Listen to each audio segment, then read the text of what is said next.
إن الحمد لله نحمده ونستعينه ونستغفره ونعوذ بالله من شرور أنفسنا ومن سيئات أعمالنا.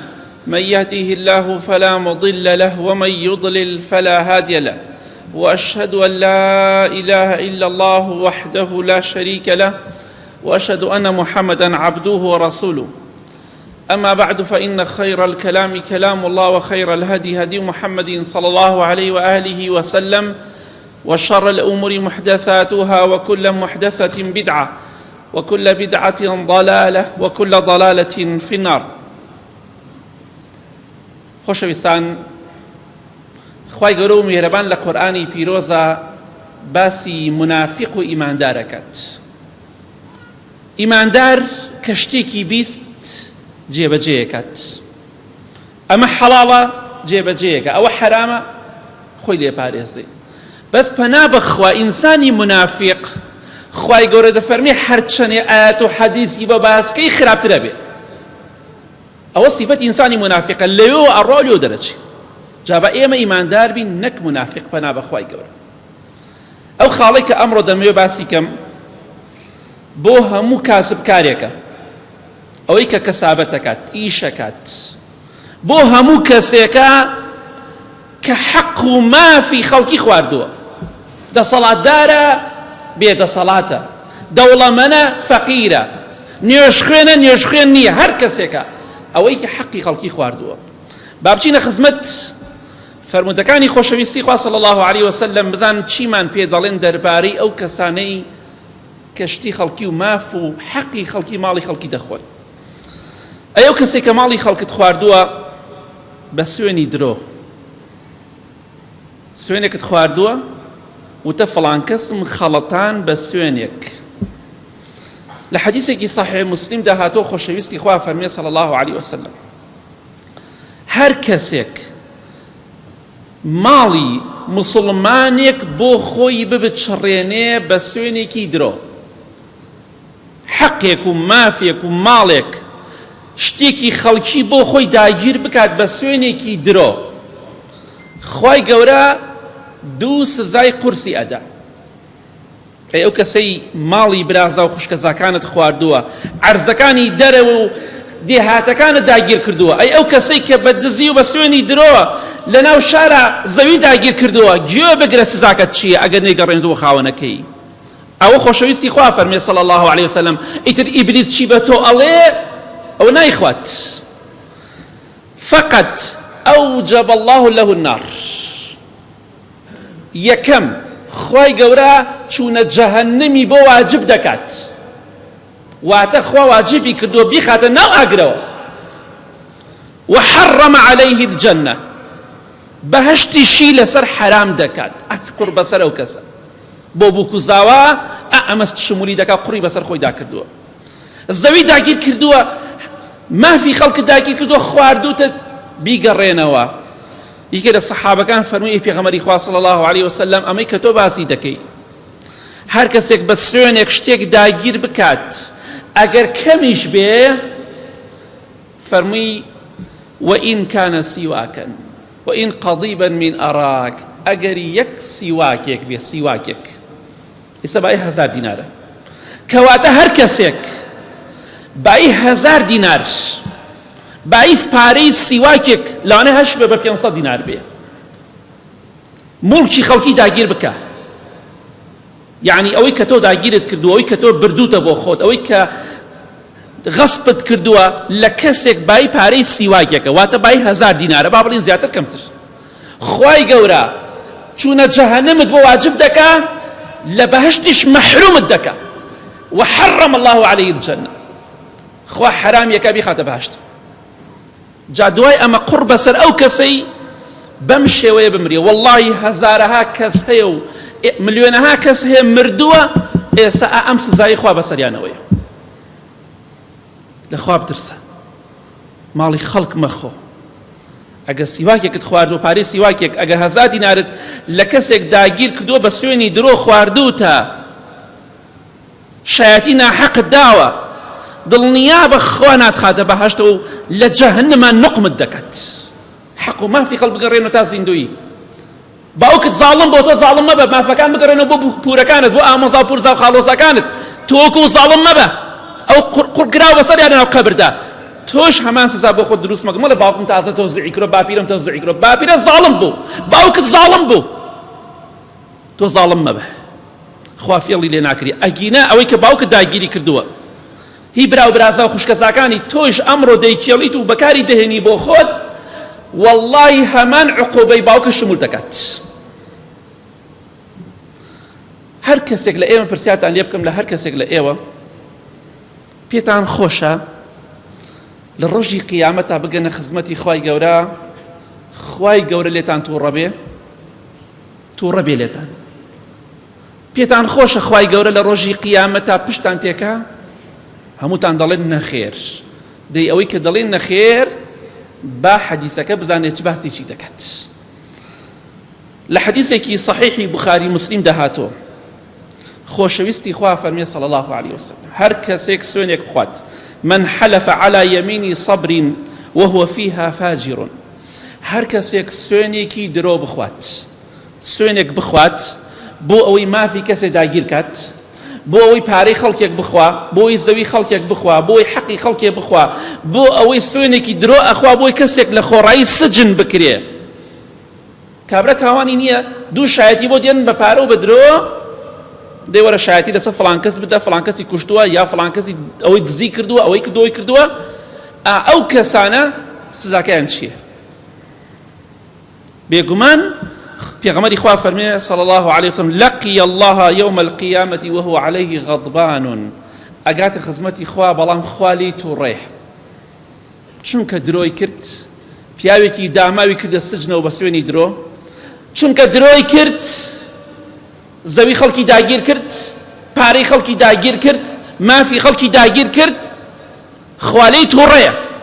و پێغەمبەری خوا فەرمی صلی الله عليه وسلم، هەر کەسێک لە حەدیث صحیح تەرغیبە، هەر کەسێک ماڵی کەسێک بە زوڵم بە سوێنی درۆ داگیر بکات، ئەگەر کەمێکیش بێ، لەیەلقەیەن الله وهو عنه معرضون، ئەگاتە خزمەتی خوا، خوای گەورە پشتی تێکات. ئەی خوا پشت تێکا و لێ تووڕە بێ، کێ دیفاع لێ بکە؟ کێ دیفاع لێکە؟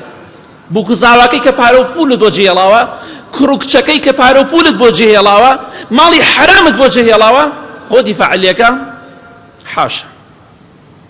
جا هەر کەسێک لە ئێوەوەی کە دوایی گوێ لێ ئەبێ،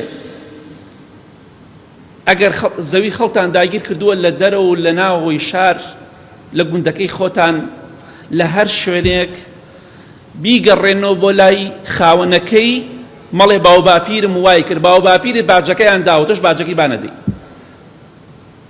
خوا لەو کەسانە تووڕەیە، مافی خەڵک هەر مافێک بێ لە مافەکان داگیری کەن، کەواتە ئاگاداری خۆت بە، خوا لێت تووڕە ئەبێ و پشتیشی تێکا، واتە ئەتخاتە ناو ئاگری دۆزەخە. کەسیش نییە دیفاعت لێ بکات چونکە زوڵمت کردو، مافی خەڵکت خواردووە. ئاگادار بە، مەڵێ کابرا نوێژنەکەرە، کابرا وایە و کابرا وا زوڵمی لێت کردووە، کابرا ناکرێت تۆ بچی ماڵەکەی بخۆی، ناکرێت کابرا بۆ کەسێکی لێبدا بچم دزی لێ بکەم، شتی وا بێ؟ ناکرێت کابرا بۆ کەسێکی لێمدا بچم ماڵەکەی داگیر کەم و زەویەکەی داگیر کەم و پارەکەی بخۆم. عزر بۆ خۆت مەهێنەوە، خۆت ڕزگار کە لەم تاوانە گەورەیە. واللهی هەزارەها و ملیۆنەها کەسێ ئەم حەدیثانە شمولی دەکات. خواش غەفور و ڕەحیمە، بە پێغەمبەری خوادا صلی الله عليه وسلم فەرموویەتی ئەمەیان پێ بڵێ بەو زاڵمانەی کە داگیرکردن. جا قڕ بەسەر ئەوانەی کە مافی ملیۆنەها کەسیان لایە خواردویانە، ئەوانە ڕۆشنایی لە قیامەتیانە نییە. مافی خەڵکە خۆن، موچەی خەڵکە خۆن، پارەی خەڵکە خۆن، زەوی خەڵکە خۆن، ئەوانە دەستیان لێ بشۆرە، دەستیان لێ بشۆرە، ئەوانم لەگەڵی وا قسەکە، ئەوانە دەستیان لێ بشۆرە، ئەوانە خێریان تیانە ماوە. ئەو کەسێک کە مافی خەڵکت خواردووە، زەوی خەڵکت داگیر کردووە بە سوێن و زوڵم، واللهی ئەمە سەرنجامی قیامەتی تۆیە لە دوای مردنت، سەرنجامی باو باپیری ئێوەشە ئەگەر بەم شێوەیە مردبێ، چونکە خوا لە حەقی خەڵک خۆش نابێ. حەج بکەی، عومرە بکەی، هەموو ڕۆژێ 1 ملیۆنە جار زیکری خوا بکەی، خوا لە دینارێکی هیچ کەسێ خۆش نابێ. ئەوە عەدالەتی خوای گەورەیە. خوایەک ئەوەنە بەدەسەڵاتە، ئەوەندە میهرەبان و بەڕەحمە، تەداخلی ئیشی تۆ ناکات. 1000 دینارە لای منە، خوای گەورە لەو 1000 خۆش نابێت، تەواو هەتا خاوەنەکەی لێ خۆش نەبێت. ئەوە عەدالەتی خوایە، ئەوە ڕەحمی خوایە. لە حەدیثێکی صحیحدا خۆشەویستی خوا فەرمی صلی الله عليه وسلم لە صحیح تەرغیبایە، هەر کەسێک من اقتطع مال أخيه بيمين فاجرة واتە كاذبة هەر کەسێک ماڵی برایەکی، خوشکێکی، خوشکەزایەکی، برازایەکی، دراوسەیەکی، خزمێکی، بێگانەیەک ئاگادار بە بە سوێنێکی درۆ داگیری بکە و بۆ خۆی بی بچڕێنێ، ئەڵێ بەخوای گەورە 5,000 پێدا و 2,000 پێداوە، ئەوە سوێنەکە دەگرێتەوە، ئەو ئەدگرێتەوە، چونکە ماڵێکت بچڕی بە سوێنی درۆ، بەخوا ئەوەنە گەڵام پێداوە ڕاستیش ناکە. کەواتە بچڕاندنی پارەیەک بە سوێنێکی درۆیتر پارەکە 1000 دینارە، 2 5 دەفتەرە چی هەر شتێکە، گرنگ ئەوەیە پارچەیە لەو ماڵە بۆ خۆت ببچڕێنی لە کەسێک کەسابەتەکەی کابرا خەڵەتێنی سوێنێکە خۆی ئەڵێ بەخوای گەورە 5,000 پێداوە، لەو لاسێکی بە 2,000 3,000 یخر کام ناڕاستەکەن. ئاخر ئەمە بچڕاندنی ماڵی خەڵکە بۆ خۆت بە سوێنی درۆ، 5 پێ نەدا و 2 پێداوە، بۆڵی 5 پێداوە.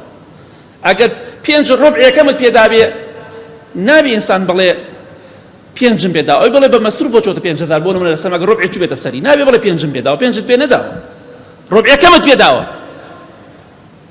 کەواتە ئاگادار بە هەر کەسێک بە سوێنێکی درۆ ماڵی مسلمانێک بۆ خۆی ببچڕێنێ، بۆی کە بەرامبەرەکەی قەنەعەتی پێ بکە و پارەکەی لێ بسێن و بیخەڵەتێنێ.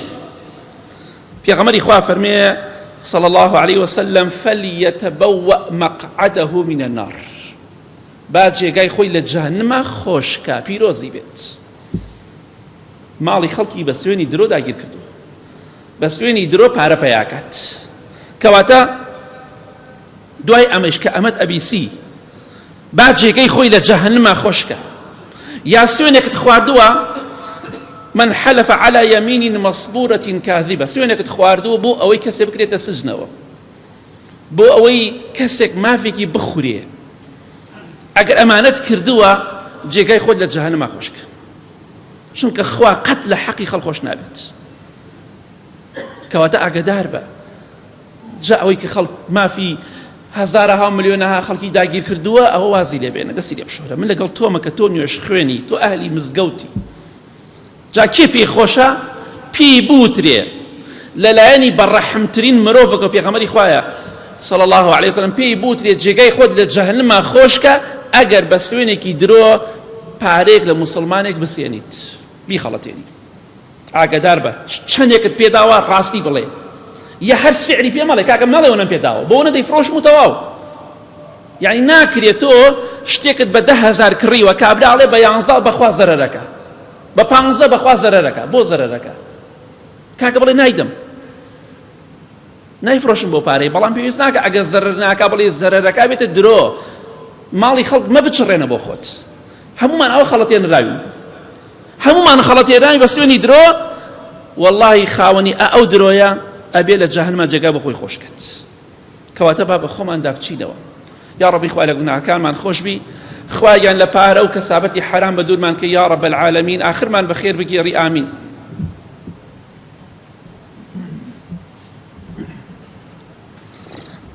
الحمد لله والصلاة والسلام على رسول الله وعلى آله وصحبه ومن والاه.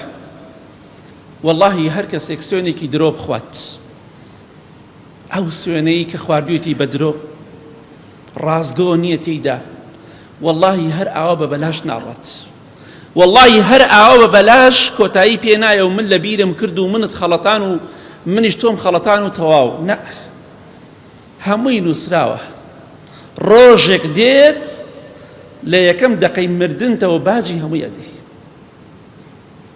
لە حەدیثێکی صحیح تەرغیب هاتۆ خۆشەویستی خوا فەرمێ صلی الله عليه وسلم هەر کەسێک ماڵی مسلمانێک بە سوێنێکی درۆ داگیر بکات، بی بچڕێنێ بۆ خۆی، واتە شتێک لە کابرایەکە بچڕێنی شتێکی لێ ئەسێنی بە سوێنی درۆ، بەخوا ئەوەنەم پێداوە ئەوەنەت پێ نەداوە، بەخوا هی منە هی تۆ نییە، هەر گرنگ ئەوەیە شتێک بەس بەهۆی سوێنەکەەوە لە کابرای بسێنی تر هەر چەندێک بێ گەورە بێ بچووک بێ پێغەمبەری خوا فەرمێ صلى الله عليه وسلم أو سوێنە درۆیە دەبێتە نقطەیەکی ڕەش حتا ڕۆژی قیامەت حتا دەمرێ و هەتا قیامەتیش ئەو نقطە ڕەشە لەسەر دڵی لا ناچێ چەند کەس ئیسە بە هەزارەها ملیۆنەها کەسەیە نقطەی ڕەش لەسەر دڵی دروست بووە کە نیشانی بەدبەختیە ئەو نقطەیە دەفەرمێ لا يغيرها شيء إلى يوم القيامة ئەو نقطەیە قەت کۆتایی پێ نایە لەسەر دڵی ئینسان دروستە بێت بۆیە لە صحیح تەرغیب فەرمی پێغەمبەری خوا صلی الله عليه وسلم من أكبر الكبائر اليمين الغموس یەکێک لە تاوانە زۆر گەورەکان کە ئینسان بە هیلاکەدا کە ئینسان سوێنی درۆ بخوات بۆی کە ماڵی خەڵکێک بۆ خۆی ببچڕێنێ بۆی کەسێ بکا بە قوڕە بۆی فێڵ لە کەسێ بکا کەسێ بخەڵەتێنێ بە سوێنێکی درۆ چونکە کە تۆ سوێنت خوا بەرامبەرەکەت چ لەبێ بەرامبەرەکەت قەناعەتەکەتەوە ئەگە تۆ لەو مەسەلەدا ڕازگۆ نەبی نقطەی ڕەش لەسەر دڵە دروستە بێ و تاوانێکی زۆر گەورەت کردووە حتا زانی پێغەمبەری خوا چی دەفەرمێ صلی الله عليه وسلم حەدیث صحیح تەرغیبەکە ئەفەرمێ والذی نفسی بیەدیه جوان گوێ بگرن مانە شتێکی ئەوە ئاسایی نییە ئەو نقطە ڕەشەکە لەسەر دڵە دروستە بێ لە قیامەتە حساباتی لەگەڵا کرێ حساباتی جیاوازی لەگەڵا کرێ سوێن بەو خوایەکێک گیانی منی بەدەستە سوێن بەخوا پێغەمبەری خوا فەرمێ صلى الله عليه وسلم لا يحلف رجل على مثل جناح بعوضة إلا كانت نكتة في قلبه إلى يوم القيامة الله أكبر سوێن بەخوا ئەگەر کەسێک لەسەر باڵی مێشولە ئەخر مێشولە چەند باڵێکی هەیە لەسەر یەک باڵێکی مێشولە نەک مێش سوێن بەخوا ئەگەر سوێن لەسەر شتێ بخۆی بەقەت باڵی مێشولەیەک نرخی هەبێ و قیمەتی هەبێ نقطەیە ڕەش لەسەر دڵ دروست ئەکا هەتا ڕۆژی قیامەت هەردەمێنێت لە ڕۆژی قیامەتە محاسبە شتەکرێی ئەمە فڵان کەس نقطەی ڕەش لەسەر دڵێتی مافی خەڵکی خواردووە سوێنی درۆی خواردەوە مافی خەڵکی خواردووە کەواتە ئاگادار بە ماڵی مسلمانێ ببچڕێنی مسلمانێ بخەڵەتێنی بە سوێنی درۆ ئەگەر ئەو شتێک کە سوێنت خواردۆ لەسەری بۆ خۆتی بەری ئەگەر بەقەت باڵی مێشولەیەک بێ یەک باڵێکی نقطە ڕەشەکە لەسەر دڵ دروستە بێ و لە قیامەتیش باجی ئەو نقطە ڕەشەتی ئەو خاڵە ڕەشەتی تەماشاکەن چەندێک خەتەرە ئەمە زۆر ترسناکە بەقەت باڵی مێشولەی مافی خەڵک بخۆم لە قیامەت محاسبە دەکرێم لەسەری هەی خاک بەسەر ئەوەی مافی ملیۆنەها و ملیارە خەڵکی خواردووە ئەوە قیامەتی هەر ڕۆشناییتیانێ تاریک وەکو قیری ڕەشوایە بەخوای گەورە کاتێ زاڵمەکان دەبینم پێ دەکەنن بەزەیم پیان نادێتەوە بەخواوانە داماون بەخوا زۆر داماون بەخوا گوناحن بەخوا بەدبەختن بەخوا دۆڕاون بەخوا ڕووناکی لە دڵ و لە دەروون و لە قیامەتیانە نەماوە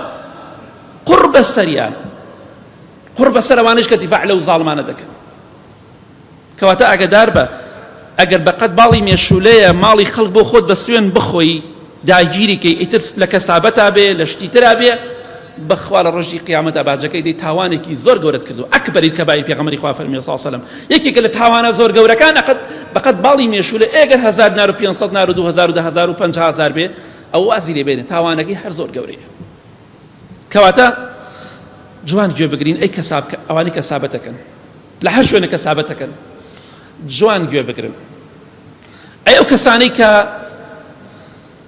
بازرگانی دەکەن دوکانتان هەیە کەسابەتی تر دەکەن لە مەعرەزن لە مەیانن لە بازاڕن لە مارکێتن لە هەر شوێنێکن کۆمەڵێک سزای زۆر قورسەیە 4 سزای قورس بۆ کێیە یەکەم پێغەمبەری خوا فەرمێ صلى الله عليه وسلم لحديثك صحيح بخاري ومسلم وصحيح ترغيب وانا هاتو كمال الروايات كويانم كردو توا خوشويستي خوا فرميه صلى الله عليه وسلم للروشي قيامته كمال كسيك هي چند تاقمك سي تاقم زياتريش يك تاقمك باسكين ام كسانا خواي گەورە بالرحمة قسانا قلاناك بالرحمة وقسان لقلاناك واتليان توريو بغضب وقسان قلاك يكم خوا بالرحمة وقسان قلاناك دوام بچاوي الرحمة تماشايناك بچاوي توريو سزاو طولو تماشايناكات سيم خوای گەورە لە گوناه و تاوان پاکیان ناکات و لیان خۆش نابێ. چوارەم وەلەهم عەذاب ئەلیم، سزایەکی بە ئێش و ئازاریشی بەیاندا ناوە خوای گەورە. ئای یەکێ سەحابەکان فەرمووی ئەی خەسارەتمەند بێ ئەم کەسە کێیە، ئەم دۆڕاوە کێیە ئەی پێغەمبەری خوا صلی الله علیه وسلم، بۆمان باس کە کەسێ خوا قسەی لەگەڵا نەکا بە ڕەحمەت، بە چاوی و ڕەحمەت تەماشای نەکا، لە گوناه و تاوانی خۆش نەبێ، ئێش و ئازاری بدا بە عەذابێکی سەخت، سزایەکی قورس و گرانی بۆ دابنێ، ئەو خەسارەتمەندە کێیە بۆمان دەستنیشان کە ئەی پێغەمبەری خوا صلی الله علیه وسلم. فەرمووی کێیە؟ فەرمووی پیاوێک شتێکە فڕۆشی، ئەڵێ ئەم شتە بەخوا ئەوەندەم پێداوە، بەخوا بە ئەوەندە کڕیمە، بەڵام لە ڕاستیە ئەوەندەی پێ نەداوە. دەفەرمێ فەصەدەقەهو، کابرای بەرامبەر باوەڕی پێ ئەکات، چونکە ئەڵێ بەخوا ئەوەندەم پێداوە، بەڵام ئەوەندەشی پێ نەداوە. ئەو کاتە پێغەمبەری خوا فەرمێ صلی الله علیه وسلم کابرای بەرامبەر ئەخەڵەتێنێ بە سوێنێکی درۆ، ئەی خەڵەتێنێ ئەڵێ بەخوا ئەوەندەم پێداوە، بەڵام ئەفەرمێ فەئەخەذەها وهو على غەیری ذەلیک، بەڵام لە ڕاستی ئەوەندەی پێ نەداوە. یعنی سەی کە تۆ لەوانەیە بەهۆی 250 دینارەوە حەدیسە شمولت کە، بەهۆی 1000 دینارەوە، بەهۆی 5000 زیاتر کەمتر، بەخوا ئەوەندەم پێداوە، بەڵام ئەوەندەشی پێ نەداوە. کەواتە ئەگەر جارێ ئەم شتت کردووە مافەکە بگەڕێنەوە بۆ خەڵکی، ئەگەر دەیەها و سەدەها جار ئەم شتت کردووە قڕ بەسەرت، خوا بە چاوی ڕەحمەت تەماشا ناکە، بە ڕەحم و میهرەبانی خۆی قسە لەگەڵا ناکە، لە گوناه و تاوانیشت خۆش نابێ، و عەذابێکی بە ئێش و ئازاریشی بۆ داناوە، چونکە وتوتە وەڵڵاهی ئەوەندەم پێداوە، لە کاتێکا وەڵڵاهی ڕازگۆش نیت. ئەمە چەند کەس ئەگرێتەوە، چەند کەس لە ئێمە شمولی ئێمە دەکات، تەنها لەبەرەوەی کابرا بخەڵەتێنێ بەس بۆی شتێ پارەی دەستکەوێ بۆ بووک و زاواک و کوڕ کچەکانی، تەماشاکە سوێنێکە خوا سوێنەکەی ڕاست نییە. کەواتە ئاگادار بە.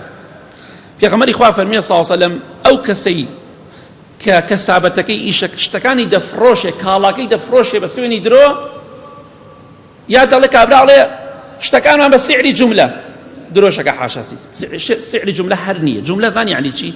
ئەخە جوملە ئەوەیە کە چۆنت کڕیاوە بیفرۆشیتەوە، یەخت ناکرێ تۆ ئەڵێ بە سعری جوملەیە بەڵام جوملەش نییە، ئەوە درۆیە، ئەوە خەڵەتاندنەوە حەدیسەکە شمولیەکات. بەخوا ئەوەندەم پێداوە ئەوەندەشی پێ نەداوە، بەس تەنها سوێنەخوا بۆچی؟ بۆی کەسابەتەکەی بەحساب باشتر بێ و پارەی زیاتر پێیا بکە، بەڵام نازانێ خوا لێی تووڕە ئەبێ و عەذاب و ئێش و ئازاری بە قورسیەدا لە قیامەتە.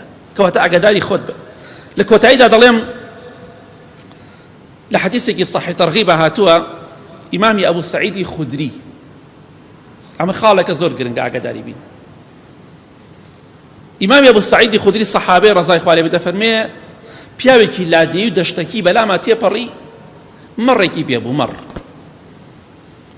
وتم ئەو مەڕەم بەرێ بە 3 دەرهەم، پێم بفرۆشە بە 3 دەرهەم. وتی وەڵڵاهی بە 3 دەرهەم نایفرۆشم.